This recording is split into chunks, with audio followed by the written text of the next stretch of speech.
하나님께서 오늘 저희에게 주시는 은총의 말씀은 요한복음 19장 23절로부터 30절의 말씀입니다. 한 절씩 교독하겠습니다. 군인들이 예수를 십자가에 못 박고 그의 옷을 취하여 네 깃에 나눠 각각 한 깃씩 얻고 속옷도 취하니 이 속옷은 호지 아니하고 위에서부터 통으로 짠 것이라. 군인들이 서로 말하되 이것을 찢지 말고 누거나 제비 뽑자 하니 이는 성경에 그들이 내 옷을 나누고 내 옷을 제비 뽑나이다 한 것을 응하게 하려 함이러라. 군인들은 이런 일을 하고 예수의 십자가 곁에는 그 어머니와 이모와 글로바의 아내 마리아와 막달라 마리아가 섰는지라. 예수께서 자기의 어머니와 사랑하시는 제자가 곁에 서 있는 것을 보시고 자기 어머니께 말씀하시되 여자여 보소서 아들이니이다 하시고 또 그 제자에게 이르시되 보라 내 어머니라 하신대 그때부터 그 제자가 자기 집에 모시니라. 그 후에 예수께서 모든 일이 이미 이루어진 줄 아시고 성경을 응하게 하려 하사 이르시되 내가 목마르다 하시니 거기 신 포도주가 가득히 담긴 그릇이 있는지라.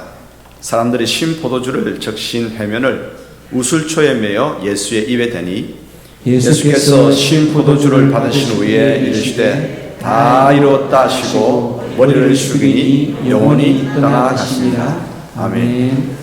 오늘은 종료주일이자 고난주간의 시작인 고난주일이기도 합니다. 예루살렘 성으로 주님께서 입성하셔서 고난받으시는 그 주간의 시작인데 이번 한 주간은 더욱더 주 예수 그리스도께서 지신 십자가 깊이 묵상하고 부활의 영광을 더 많은 그 부활의 영광을 체험할 수 있게 되기를 소원합니다. 요한복음의 기록 목적이 여러 가지가 있는데 그 중에 한 가지가 요한복음이 기록될 당시에 가연설이라고 하는 영지주의자들이라고 하는 이단들이 있었습니다. 이 이단들은 예수님께서 영으로만 이 땅에 오셨지 육신으로는 오지 않았다.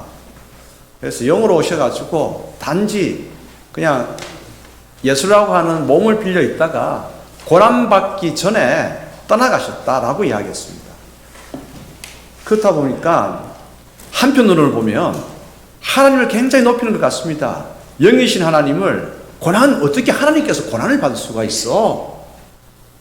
그렇지 않잖아. 사람들을 선동하면서 한편으로는 하나님의 어떤 대단함을, 고난을 그러니까 다 피해 가시는 하나님을 이야기를 하는 것 같아요. 그래서 많은 사람들이 이게 빠져버렸죠. 그런데 여러분, 예수 그리스도는 인간의 몸을 입고 육체로 오셨고 육체의 고난을 우리와 같이 동일하게 겪으셨습니다. 그래서 요한복음은 당시에 이 영지주의자들이 거짓 교리를 가지고 교회를 어지럽히던 그런 때에 주님께서 당하신 고난은 참으로 큰 고통을 당한 인간의 고통이라고 분명하게 기록을 해놓고 있습니다. 그래서 육체의 고통 당하셨고 또 십자가 위에서 자신을 위해 눈물을 흘리시는 어머니 마리아를 보면서 안타까워하시는 그 아들의 마음도 기록하고 있고요. 그리고 십자가, 다른 사람들은 다 피하지만 이 십자가로 자기의 걸음을 스스로가 자기 자신을 내어주는 것을 분명하게 기록하고 있습니다. 그래서 오늘 사복음서 가운데에 요한복음을 통해서 이제 십자가를 향해서 가시는 예수 그리스도, 그분께서 십자가를 지시는 한 가지 이유, 한 가지 목적에 대해서 집중하면서 오늘 말씀을 듣고자 합니다. 하나님의 음성에 경청하도록 우리 가슴을 활짝 열고 듣겠습니다. 첫 번째 메시지입니다. 주님께서 십자가를 향해서 걸어가신 걸음들은 한 가지 목적을 향하고 있다는 거예요. 한 가지 목적. 그 목적이 뭘까요? 한번 계속해서 이 목적이 뭘까 생각하면서 가보십시다. 이 한 가지 목적을 위해서 예수님께서는 이제 한 발짝 먼저 걸어가셨는데 먼저 스스로가 십자가의 길을 가셨습니다. 유대의 최고 기관이 산헤드린이라고 하는 공의회입니다. 우리 같으면 국회가 있는 것처럼 산헤드린 공의회가 유대의 최고 기관입니다. 대제사장들과 또 바리새인들로 이루어진 이제 최고 의결 기관에서 예수님을 신성모독으로 몰고 죽이기로 결정을 합니다. 근데 유대인은 지금 로마의 밑에 있는 속국으로 있기 때문에 스스로가 죄인을 사형할 수 있는, 생명을 빼앗을 수 있는 권리는 없습니다. 그래서 로마의 총독 빌라도에게 허락을 받기 위해서 새벽인데, 산헤드린 공회가 예수님을 죽이기로 한 때가 새벽인데 새벽에 예수님을 총독 간저로 데리고 갑니다. 총독을 깨우죠. 새벽에. 여러분 요즘도 그렇지만 새벽에 무슨 그 관공서 문을 엽니까? 하지만 새벽에 유대인들의 압력에 못 이겨가지고 총독 빌라도가 재판정을 열게 됩니다. 예수님은 유대인에게서 이제 총독 빌라도에게 넘겨졌습니다. 빌라도는 재판을 통해서 예수님께서 죄가 없다고 하는 사실을 알았죠. 그런데 재판이 진행되는 동안 재판정 밖에서는 계속해서 큰 소리가 들려옵니다. 대제사장을 비롯한 악한 무리가 예수님을 사형에 차라고 하는 소리 지르는 그 소리였습니다. 밀란이 일어날 것 같습니다. 총독이 자기가 관할하는 로마의 그 영역 가운데서 총독이 제일 먼저 해야 될 것은 뭐냐면 어쨌든 밀란이 일어나지 않도록 평안하게 운영하는 것이 제1책무입니다. 그런데 예수님을 십자가에 못 박으시오라고 하는 소리가 일면서 이거 들어주지 않았다가는 밀란이 일어날 것 같거든요. 자기 자리가 위태롭습니다. 그래서 빌라도는 재판 과정 속에서 이 사람은 죽을 죄가 없다고 하는 것을 알았음에도 불구하고 유대인들의 고함 소리에 밀려서 십자가형에 처하도록 언도를 합니다. 그리고 빌라도는 자기에게 넘겨진 예수님을 다시 유대인들 산헤드린 공회로 다시 넘겨줍니다. 이제 너희의 법대로 사형을 진행하라고 합니다. 그때가 새벽 오전 6시입니다. 예수님은 유대인들에 의해서 총독 빌라도에게 넘겨졌고 재판 결과 사형 십자가형을 언도받고 다시 빌라도에게서 유대인들에게 넘겨지게 됩니다. 여러분 넘겨지다라고 하는 이 헬라어는 파라디도미라고 하는 단어를 쓰고 있습니다. 우리말 단어하고는 달리 이 헬라어의 이 동사에는요, 동사 그 자체 안에 능동형인지 수동형인지 그 단어 안에 들어있습니다. 넘겨지다라고 하는 이것이 유대인에 의해서 빌라도에게 넘겨지는 수동이 아닙니다. 사람들에 의해서 빌라도에게 넘겨지는 수동이 아닙니다. 또 빌라도에 의해서 다시 유대인들에게 넘겨지는 수동형이 아닙니다. 능동형입니다. 예수님께서 스스로가 잡히셨고 스스로가 빌라도에게 넘겨지게 허락하셨고 스스로가 다시 빌라도에게서 유대인들에게 넘겨지도록 스스로가 허락하셨습니다. 파라디도미, 이 단어가 계속해서 나오면서 그것을 강조하고 있습니다. 십자가 처형을 받으신 예수님의 십자가 처형은 그 주도권이 사람들에게 있는 것이 아닙니다. 사람들이 산헤드린 공의회에서 예수님을 죽이기로 결정하였지요. 빌라도에게 허락을 얻기 위해서 빌라도 법정을 열렸지요. 빌라도 법정에서 십자가형을 언도했습니다. 그러나 그 모든 것이 사람에 의해서 된 것 같지만 복음서는 그 당시에 헬라어를 통해서 말씀하십니다. 이것은 사람에 의해서 수동적으로 예수님께서 끌려다니시면 넘겨지는 것이 아니라 예수님 스스로가 그 길을 가셨음을 보여주고 있습니다. 왜겠습니까? 이유는 한 가지입니다. 하나님의 뜻, 하나님께서 자신에게 주신 목적, 이것을 이루시고자 스스로가 자신을 사람들에게 넘겨지도록 허락하신 것입니다. 이제 두 번째로 한 가지 목적을 위한 여러 가지 주님의 십자가를 향한 걸음이 있는데, 그 첫 번째가 스스로가 십자가를 가셨다고 하는 것이고, 두 번째가 육체의 고통을 심하게 겪으셨다고 하는 것입니다. 처음 소대에서 말씀드린 것처럼 당시에는 영지주의자들이 많이 판을 쳤습니다. 예수님께서 육신으로 오지 않았다는 거예요. 어떻게 하나님께서 고통을 당하실 수가 있느냐, 그런 존재가 어떻게 하나님일 수 있느냐, 그러고 이야기하면서 교회를 어지럽혔습니다. 하지만 예수님께서는 십자가의 걸음을 걸으시면서 보여주시는 게 있습니다. 자신이 겪으신 육신의 고통, 인간으로서 당하신 육신의 고통 그대로 보여주십니다. 십자가는 그 당시에 가장 참으로 고통스러운 형틀입니다. 그러니까 지금까지 인간이 개발한 사형 형틀 가운데서 가장 무섭고 고통스러운 형틀이 바로 십자가 형틀입니다. 그래서 로마가 당시에 전 세계를 석권했지 않습니까? 전 세계를 이제 제패하면서 정복한 지역에서 밀란이 일어나지 않도록 본보기를 보여주기 위해서 십자가의 사형 형틀을 고안해냈습니다. 사람이 십자가에 달려서 못 박혀서 당장 죽는 게 아니잖아요.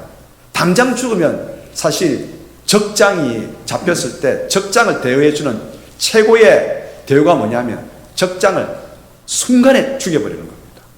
고통이 없이. 적장을 그렇게 대우해 줍니다. 그런데 피와 물이 빠지면서 못 박혔으니까, 못 박힌 곳에서 물이 흘러나오면서 몇 시간 동안, 사람마다 다르겠지만 몇 시간씩 고통당하는 그 고통이 얼마나 참으로 힘든 것이었겠습니까? 그래서 로마는 이 사형 형틀을 본보기로 세워놓습니다. 세워놓아서 절대 밀란이 일어나지 않도록.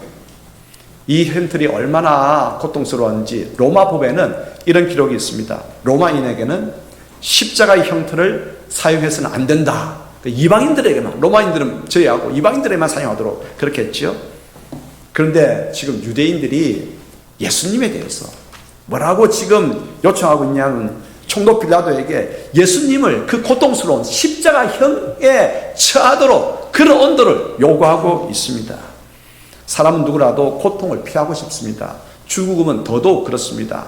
그런데 주님은 지금 자기 죄도 아닌 다른 모든 사람들의 죄를 지고 묵묵하게 십자가 형장 골고다 언덕으로 올라가시기 시작하셨습니다. 한 번도 주님께서 말씀하셨다고 하는 게 없습니다. 한 번도 제한 없이 침묵하며 십자가를 지셨습니다. 이사야의 예언에 참으로 합당하게 그분은 움직이셨습니다. 이사야 53장 7절 같이 한번 읽어볼까요?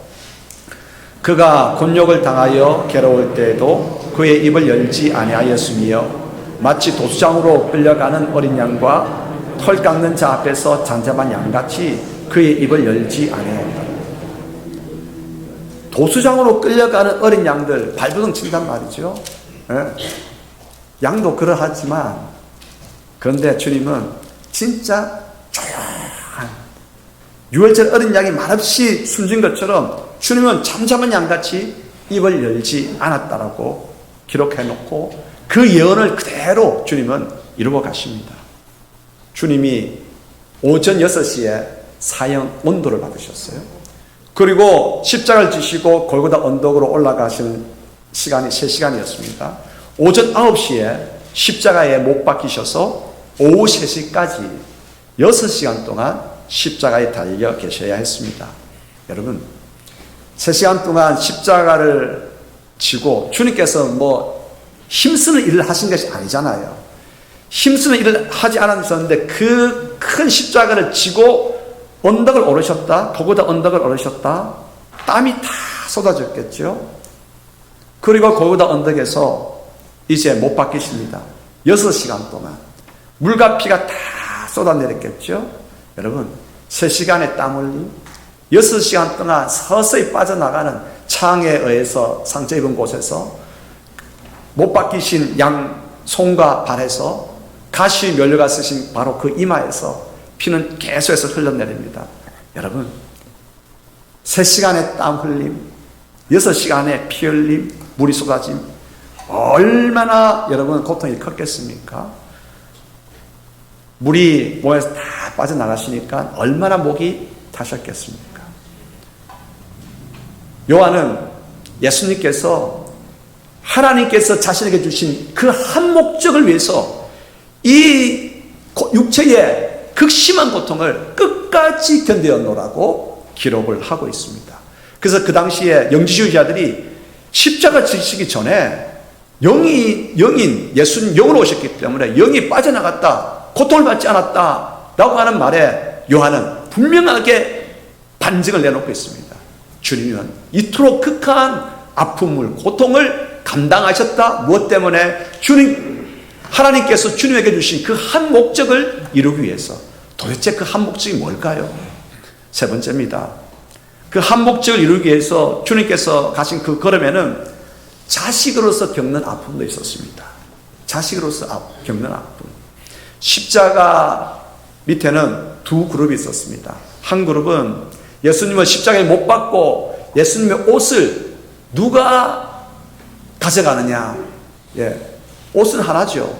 그런데 군인들은 여러 사람이기 때문에 이거 잘라서 가져가면 돈이 안 되기 때문에 그 당시 옷이 귀했잖아. 그래서 한 사람이 가져가자. 그래서 내기를 한 것입니다. 내기에서 이긴 사람이 지금 이 옷을 가져가자라고 이야기하는 겁니다. 그렇게 서로 낄낄대면서 예수님은 십자가에 달려 죽어가시는데 한쪽 부류에서는 군인들이 내기하면서 낄낄거리고 있습니다. 그리고 또 한편에는 예수님의 육신의 어머니 마리아와 그리고 그 이모와 그리고 두 다른 마리아가 함께 있었습니다. 4명의 여인이 예수님의 그 십자가에서 피 흘리는 모습을 보면서 눈물 흘리고 있었죠. 예수님도 육신의 아들이잖아요. 마리아의 아들이잖아요. 그 육신의 어머니 마리아를 보면서 그 어머니가 자신을 보면서 가슴이 찢어지는 그 피눈물을 흘리고 있는데 그 모습을 보면서 얼마나 아들로서 마음이 아팠을겠습니까? 주님은 아파하시는 어머니를 자기도 아파하시면서 위로하고 봤습니다. 그래서 이렇게 이야기를 합니다. 사랑하는 제자가 밑에 있었기 때문에 다른 제자들은 다 도망가고 없습니다.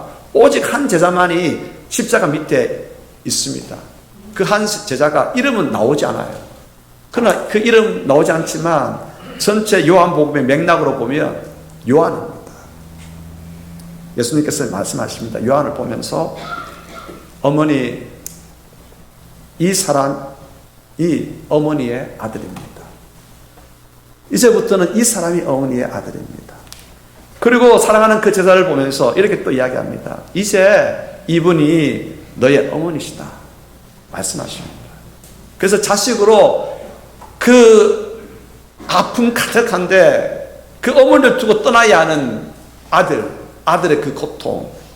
그래서 사랑하는 제자에게 그 어머니를 내어 맡기는 것입니다. 이처럼 예수님은 하나님의 뜻, 하나님의 한 가지 목적을 이루시기 위해서 스스로 자신을 사람들에게 스스로 넘겨지게 하셨습니다. 스스로 내어주셨습니다. 십자가를 진 채 골고다 언덕으로 잠잠히 오르셨고요. 흐느껴 오는 어머니를 바라보는 그 아픔을 감당을 하셨습니다. 십자가에 손과 발이 대못에 박히신 채 6시간 동안 물과 피를 다 쏟으셔야 했습니다. 이러한 모진 고난을 왜 감당했을까? 한 가지 목적을 위해서라고 하는 것입니다. 이제 두 번째 교훈입니다. 예수님께서는 그 목적을 이루신 후에 두 말씀을 하셨습니다. 내가 목마르다. 그리고 다 이루었다. 이 말씀을 하십니다. 먼저 내가 목마르다 한번 살펴보십시다. 요한복음 19장 28절 읽겠습니다. 그 후에 예수께서 모든 일이 입이 이루어진 줄 아시고 성경을 응하게 하려 하사 이르시되 내가 목마르다 하시니. 아멘. 여러분, 목마르다, 내 모든 일이 다 이루어진 줄 아시고 목마르다 하신 거예요. 이미 목마르시죠. 3시간 동안 땀 흘리면서 오셨기 때문에 목마르시죠. 양손에 못 박히시고 피가 흘러내리고, 창에 의해서 또 물이 다 솟구치고 이러한 목이 마르시죠. 그런데 주님은 모든 것이 다 이루어진 줄 아시고 난 다음에 내가 목마르다라고 말씀하셨습니다. 다 이루어진 줄 알고 그때까지 하나님께서 자신에게 주신 그 사명, 그 일을 이루기까지 주님은 입을 닫으셨다고 하는 것입니다. 사명 이루기까지 그런 극심한 목마름을 참으셨다고 하는 것입니다. 얼마나 여러분 목이 타셨겠습니까? 3시간 동안 오르는 동안 땀은 얼마나 나셨을 것이며, 또한 몸 안에 물과 피를 다 쏟고 운명하실 때까지 물 한 모금 마시지 아니하고 견디셨으니까 그 목마르다, 그게 얼마나 극심한 자신의 고통의 호소였겠습니까? 그런데 이 말을 마지막 순간에 하시는 거예요.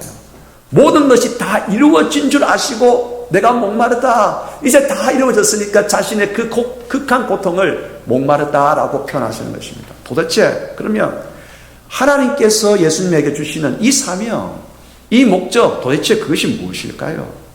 이 사명을 이루기까지 목을 죽이지 아니하시고 끝까지 견디시는 예수님, 사명 완수의 처절한 모습이거든요. 그 사명이 도대체 무엇일까요? 내가 목마르다라고 하신 다음에 다 이루었다라고 말씀하셨습니다. 요한복음 19장 30절 읽겠습니다. 예수께서 신 포도주를 받으신 후에 이르시되 다 이루었다 하시고 머리를 숙이니 영혼이 떠나가시니라. 아멘. 여러분, 다 이루었다. 이제 이 말 후에는 내가 죽는다라고 하는 그 뜻도 포함되어 있지요. 다 이루었다. 이제 곧 숨진다라고 하는 표현도 되겠지만, 다 이루었다고 하는 것은 바로 이것입니다. 하나님 아버지께서 자신에게 주신 사명, 이제 다 이루었다고 하는 것입니다. 다 이루었다. 마지못해서 이룬 것이 아니라 처음부터 끝까지 자신은 스스로가 주도권을 가지고 십자가로 행하셨고 십자가의 고통을 감당하셨고, 다 이루었다는 것도 하나님에 의해서 마지못해서 끌려다니신 것이 아니라 아버지의 뜻을, 아버지께서 주신 사명을 위해서 최선을 다하셨다고 하는 것입니다. 능동적으로 최선을 다하셨다고 하는 것입니다. 그래서 다 이루었다. 여러분, 다 이루었다는 아무나 할 수 있는 말이 아닙니다. 오직 메시아, 구세주만이 다 이루었다, 이 말을 할 수가 있습니다. 그런데 다 이루었다, 요한은요, 다 이루어진 줄 아시고 내가 목이 마르다 하고 난 다음에 다 이루었다 했습니다. 그래서 2번 사용하십니다. 다 이루어진 줄 아시고 다 이루었다라고 말씀하시면서 하나님께서 주신 사명을 끝까지 이루셨구나, 끝까지 이루었다라고 말씀하시는 것입니다. 여러분, 주님의 십자가 죽음은 패배잖아요.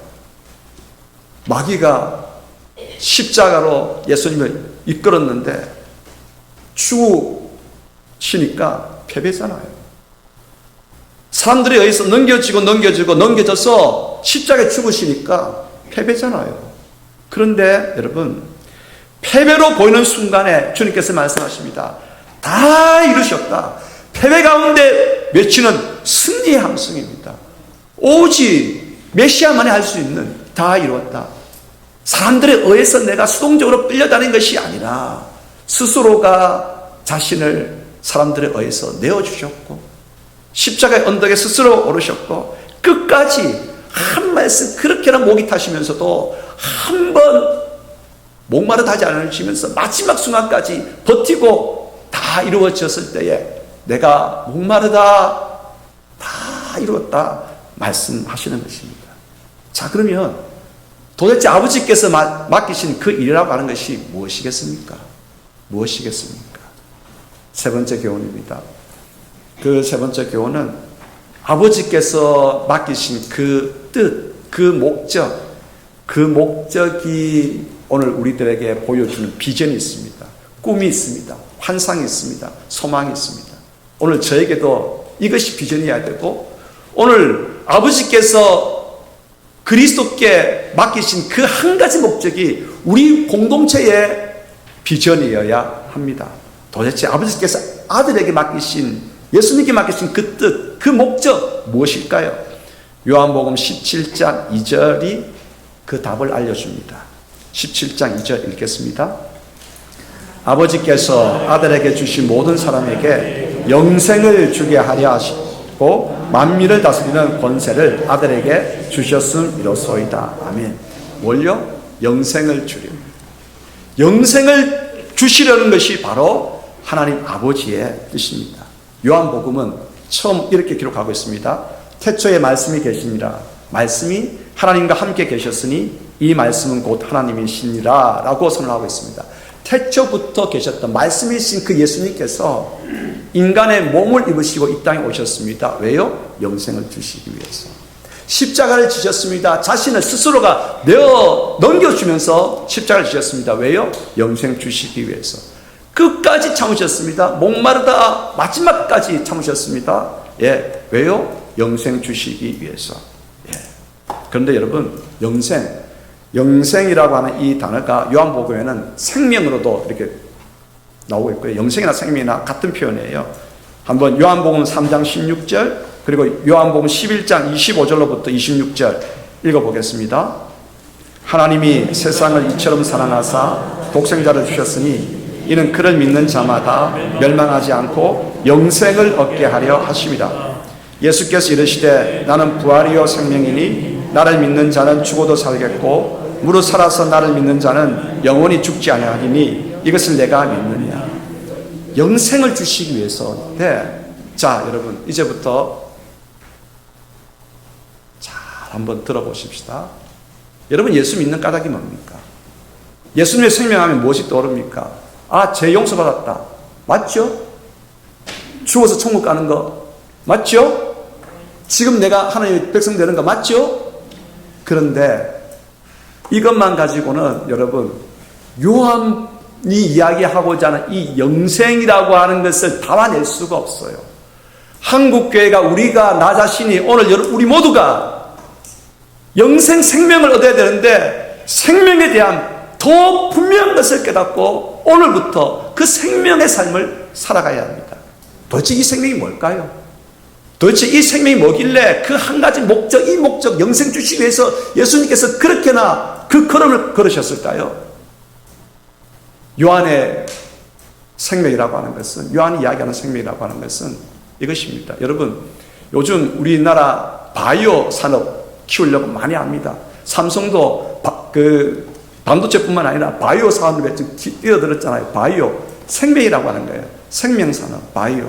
바이오가 어디서 나왔느냐 하면 헬라어 비오스에서 나왔습니다.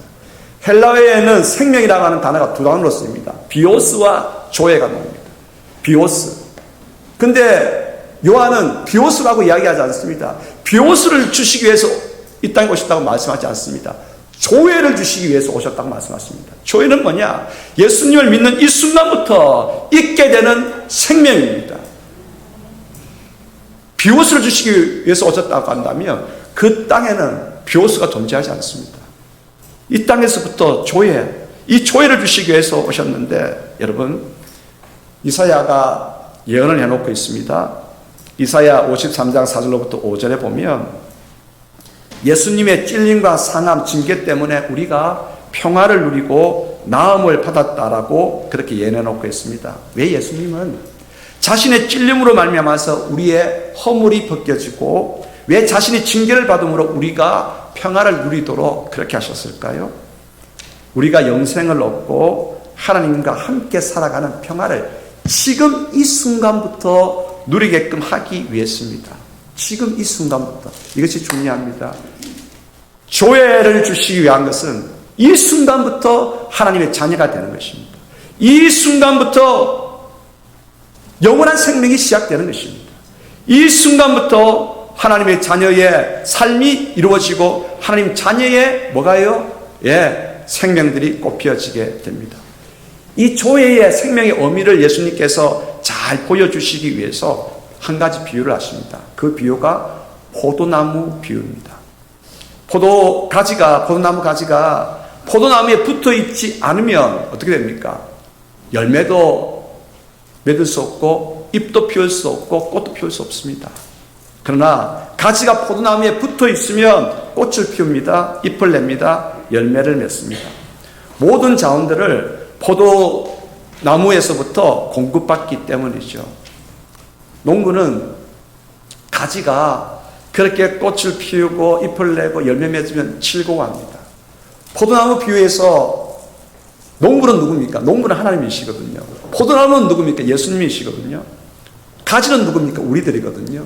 우리가 예수님께 연결되어질 때 매 순간에 생명을 얻고 자양분을 얻어가지고 꽃을 피우고 잎을 내고 열매를 맺을 수 있다고 하는 것입니다. 이 열매를 맺는 삶, 이것을 위해서 오늘 예수님께서 우리를 위해서 십자가의 그 모진 고난을 다 감당하시고 이 한 가지 목적, 조회를, 이 생명을 주시기 위해서 오늘 예수님께서는 그 길을 가신 것입니다. 그러므로 우리가 기억해야 될 게 있습니다.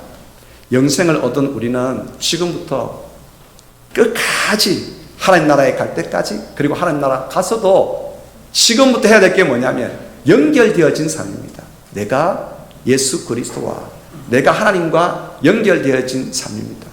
연결되어져 있으면 나의 생명은 곧 누구의 생명이 나의 생명입니까? 연결되어져 있으면 예수님이 포도나무잖아요. 예수님의 생명이 나의 생명이 됩니다. 하나님의 지혜가 나의 지혜가 됩니다. 하나님의 뜻이 내 뜻이 됩니다. 그렇죠? 그래서 여러분, 이제 우리가 하나님과 연결되어야 합니다.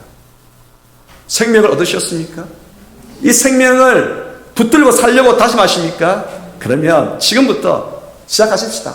잠잘 때에도, 길을 갈 때에도, 일을 할 때에도 언제나 우리는 주님과 연결되어서 주님의 것을, 주님의 마음을, 주님의 뜻을, 주님의 지혜를, 주님의 생명을 내 것으로 공급받고 살아야 하고, 내 가운데 있는 조그마한 것, 기쁨들 그렇게 주님께 올려드리면서 감사해야 되겠죠. 바로 이것입니다. 이 영생의 삶, 열매 맺는 이 영생의 삶을 위해서 주님께서 십자가를 지셨습니다. 그러므로 오늘 우리가 주님과 연결되어진 이 영생을 얻고 그것을 누려가는 삶이라고 한다면 우리가 어떻게 죄악에 빠져 있을 수가 있겠습니까? 죄악을 이겨낼 수 있습니다. 어떻게 악을 이기고 승리하지 않을 수 있겠습니까? 악을 이기고 승리할 수 있습니다. 기뻐하며 찬양할 수 있습니다. 조금 더 구체적으로 이야기하죠. 여러분, 성도들 간에 험담하지 마십시오. 이웃 간에도 험담하지 마십시오. 조회를 공급받는 사람은 험담하는 사람 아닙니다. 칭찬하고 격려하는 사람입니다. 생명이 꽃피는 것을 보는 사람입니다. 그 한 가지 목적이 우리에게 주는 환상이 뭡니까? 꽃이 피고 열매가 맺고 그렇습니다. 가지가 푸르는 바로 이 모습입니다. 조회가 우리 가운데 있게 되면 그러합니다. 한마디 말로 사람들을 주눅들고 한마디 말로 사람들의 가슴에 생채기 내지 않습니다. 오히려 한마디 말로 위로하고 격려하고 높여주고 함께 주님을 향해서 걸어갈 수 있게 됩니다. 한순간도 예수 그리스도와 떨어지지 아니하고 연결되어져서 살아가는 삶, 이 삶을 위해서 예수님께서 십자가를 지셨습니다. 그렇다고 한다면 사랑하는 성도 여러분, 십자가를 통해서 내가 구원받았다. 그래서 나중에 나 천국 갈 수 있어. 그래서 안심 보장 보험 들어놨어 라고 생각하면 여러분 오산입니다. 지금 여기에서 조회를 누리지 못하면 그곳에서도 조회를 누리지 못합니다. 여러분 명심하십시다. 저는 오늘부터 여러분들과 함께 그리스도와 연결되어져야 합니다. 여러분들 그리스도와 연결되어져야 합니다. 그래야 그리스도의 생명이 내 생명입니다. 그리스도의 그 놀라우신 성품이 내 성품이 되고, 사람들을 치유하시고 보듬어 안으셨고 위로하셨던 그 예수 그리스도의 삶이 내 삶이 될 수 있는 것입니다. 연결되어질 때만 그렇습니다. 여러분, 끊어져서는 안 됩니다. 알고 있는 것 비오스일 수밖에 없습니다. 사랑하는 성도 여러분, 연결되십시다.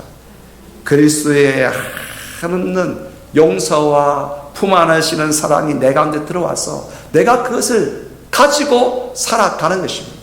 그래하면 우리 가정이 천국으로 바뀌지 않겠습니까? 나로 인하여서 내 주위에 있는 모든 사람들이 힘을 얻지 않겠습니까? 우리 문현중앙교회를 통해서 그렇죠, 이 주변이, 이 부산 땅이 힘을 얻지 않겠습니까? 그러므로 우리가 이제부터, 이 순간부터, 교회는 지금 여기서부터 하나님과 연결되어지는 생명입니다. 그 생명을 가지고 한 걸음 한 걸음 나아갈 수 있게 되기를 소원합니다. 그래야 어둠의 생활을 끌어낼 수 있습니다. 이겨낼 수 있습니다. 마귀는 그러한 유혹에 놀아나지 않을 수 있습니다. 하나님의 뜻을 끝까지 감당할 수 있습니다. 예수님의 생명이, 예수님의 기쁨이 우리의 기쁨, 우리의 자랑일 수가 있습니다. 그러한 우리 모두가 되기를 축복합니다. 기도하겠습니다. 아버지 하나님, 감사합니다.